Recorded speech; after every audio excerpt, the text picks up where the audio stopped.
Pessoal, então continuando o sistema respiratório, vamos para a segunda parte do sistema respiratório, ainda na porção de condução, ou seja, as estruturas anatômicas por onde o ar passa, porém não existe troca gasosa. Agora nós vamos ver traqueia.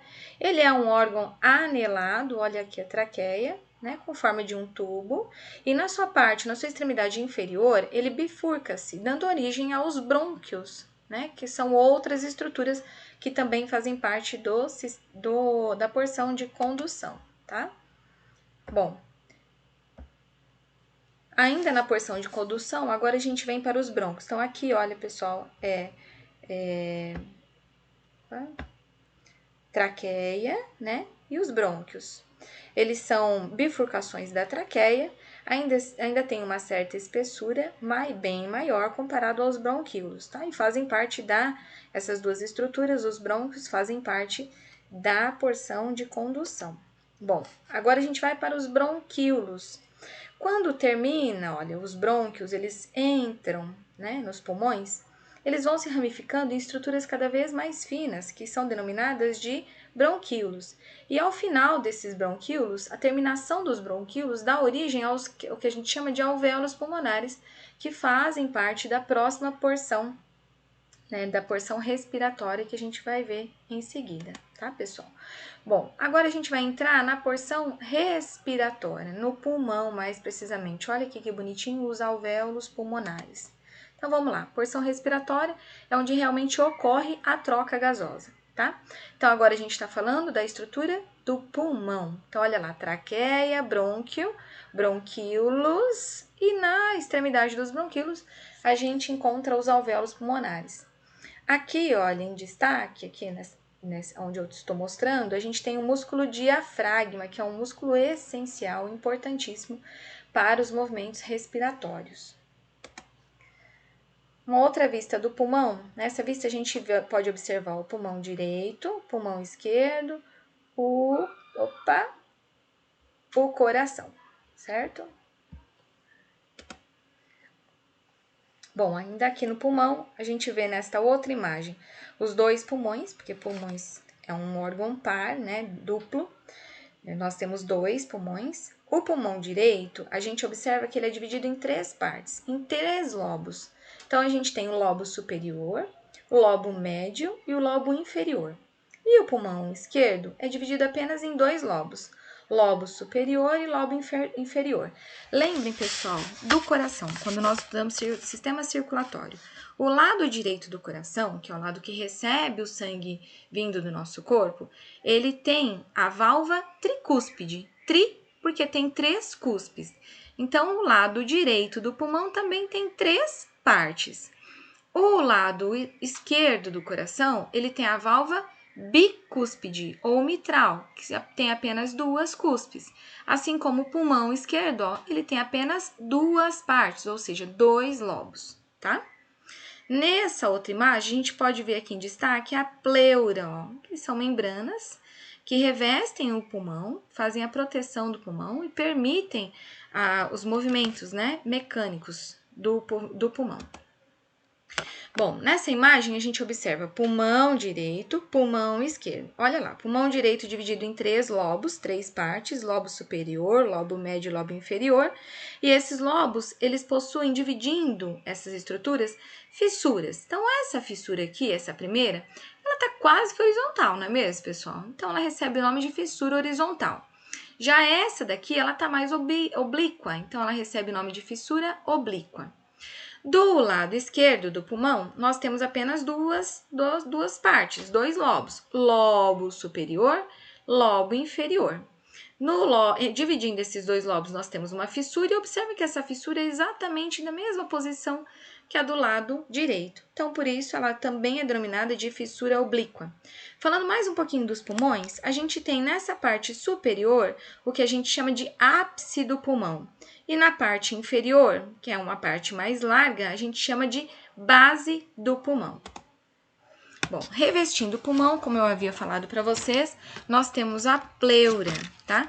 E essa pleura, lembra agora de novo lá do coração, né? Que que envolve o coração é o pericárdio, que a gente tem o pericárdio visceral e o parietal, nos pulmões nós também temos membranas envolvendo ele, que é chamada de pleura. São duas, tem uma pleura parietal e a pleura visceral. A pleura visceral é aquela que está voltada para o pulmão e a parietal é a que está voltada para fora do pulmão. É como se a gente observasse a nossa camiseta. A face da camiseta, o lado avesso da camiseta, né, que tem contato com a nossa pele, seria a pleura visceral. E a parte de fora da camiseta, o que aparece para as pessoas verem, seria a pleura parietal. Entre essas pleuras existe o espaço pleural, com uma certa quantidade de líquido, um volume pequeno, e essas pleuras elas servem, além de proteger os pulmões, para permitir que esses pulmões, né, se movimentem, se expandam e diminuam seu tamanho sem atrito, sem que eles sofram atrito, sem que o tecido seja lesionado. Quando a pessoa tem derrame pleural, que a gente chama, é um acúmulo, um excesso de secreção, pode ser sangue, pode ser pus, muco, depende do processo infeccioso que a pessoa está. Pode ser ar, inclusive, é um acúmulo em excesso entre as pleuras, onde o médico tem que introduzir um dreno de tórax para drenar essa secreção toda. Nessa outra imagem, pessoal, a gente observa aqui, ó, na face, né, mediana do pulmão, essas estruturas. Essa estrutura aqui, ela chama hilo pulmonar. É onde tem a entrada e a saída de vasos sanguíneos, vasos linfáticos, nervos e dos brônquios, tá? Então, cada pulmão tem o seu hilo pulmonar. E olha aqui, que eu havia falado. A parte superior do pulmão a gente denomina de ápice e a parte inferior a gente denomina de base. Bom, aqui para vocês observarem, um pulmão, olha, normal, que a pessoa não é fumante, né? Então ele tá limpinho, e o pulmão de um fumante, olha a diferença de coloração de um para o outro. Bom, falando um pouco agora sobre o processo de respiração. Então, nós temos o que a gente chama de respiração interna e o de respiração externa. Respiração externa é quando eu capto o oxigênio da atmosfera e quando eu elimino o dióxido de carbono para a atmosfera. E a respiração interna seria quando o sangue entrega o oxigênio para as células e tecidos e recolhe o CO2 das células e tecidos e leva até os pulmões para a sua eliminação. Então, vamos começar aqui. Ó. Os pulmões, respiração externa. Os pulmões, através da inspiração, nós conseguimos inspirar e levar para dentro do nosso corpo oxigênio, certo? Dentro dos pulmões, oxigênio. Esse oxigênio passa para o sangue. Então, essa transição do pulmão para o sangue veio da atmosfera, pulmão, sangue, respiração externa. Lá no sangue, o sangue vai fazer o trabalho de transporte, distribuição do oxigênio. E ele vai levar esse oxigênio para todos os tecidos e as células. Então, aqui inicia-se a respiração interna. Entregou oxigênio para os tecidos e as células devolvem para o sangue o dióxido de carbono, que se ficar acumulado, né, em grandes porcentagens no nosso sangue, ele é tóxico. Então, entrega para o sangue agora é cheio de dióxido de carbono, carrega esse dióxido de carbono até os pulmões, e aí lá nos pulmões, então, ele faz a eliminação através da expiração. Então, o processo de inspiração e expiração seria o que a gente chama de respiração externa.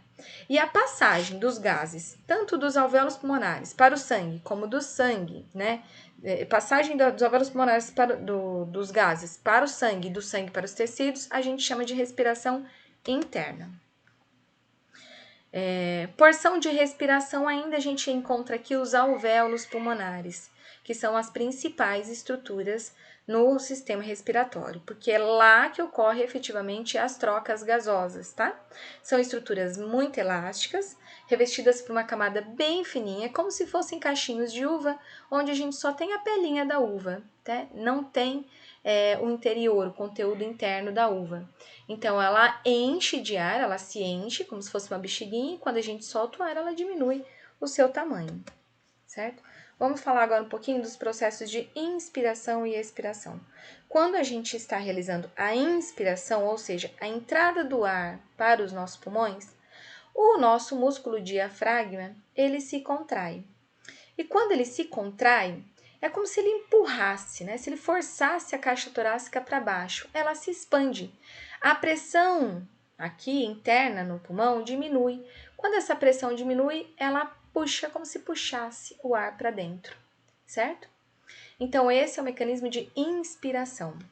Quando a gente fala em expiração, ocorre o inverso. O músculo diafragma, ó, que está aqui, né? Ele tem um formato que lembra um guarda-chuva, é um músculo importantíssimo porque ele divide o tórax do abdômen e ele auxilia, o principal músculo para auxiliar os movimentos respiratórios. Então, na expiração, ele relaxa.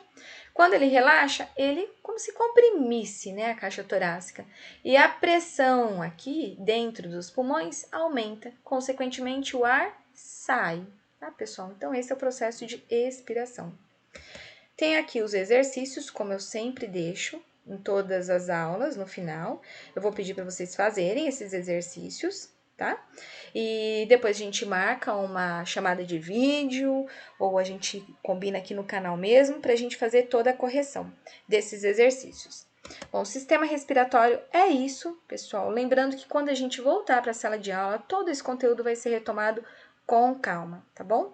Espero que vocês tenham gostado e amanhã eu vou gravar e disponibilizar para vocês sistema digestório. Beijo a todos!